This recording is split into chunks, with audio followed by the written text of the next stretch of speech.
Mga puso, pagbisita naman sa Talisay City Public Cemetery sa Negros Occidental naging matawhay. Mga kakanin, kagiban pa nga pagkaon, subong nga pista minatay, dagsa sa merkado. Oh, may suman pa da.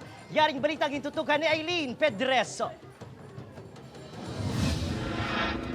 Humalin pa kahapon, madamo na ang nagpadulong sa pampubliko nga patio sa Barangay 10, Talisay City.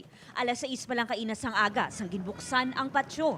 Apisar madamo ang tao sunod sa kapulisan, matawhay ang sitwasyon sa lugar. Samon nga pag-evaluate, pampas year nga kwan ang damo tanga kwan mga 3 o'clock up to 5 siguro.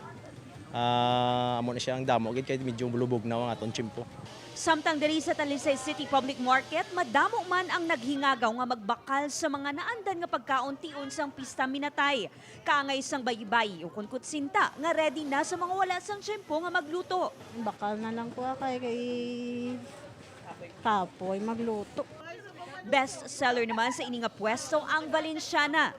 Pasalamatan sa mga manugbaligya ang apisar, nagmahal ang presyo sang pilit kag kalamay. Nakabawi-bawi ang mga ini sa ilaluto, ikumpara sang tinalikdan nga tuig. So far, daw okay as compared last year nga damo gi kami bilin.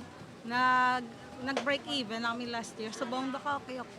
Remedyo sa mga ini, smaller size man ang ilaluto karon pero same quality sa gihapon.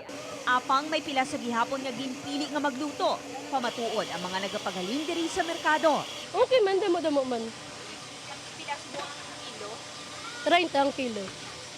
Para mo nabigan nga tuig. Sa mga linigan nga tuwag, doon di magitama. Kaya iti siyempre, pigado. Subong-subong, medyo damo-damo naman. Samtang malaka ang mga pasahero sa Bacolod South Terminal kainos sang aga.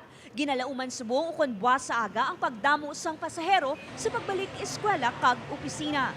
Schedule nila sa mga adlaw, 8 ka trip. Sa nagliliga doon, 3 na ka trip. Upod Geruel Bangoy, Aileen Pedreso, One Western Visayas.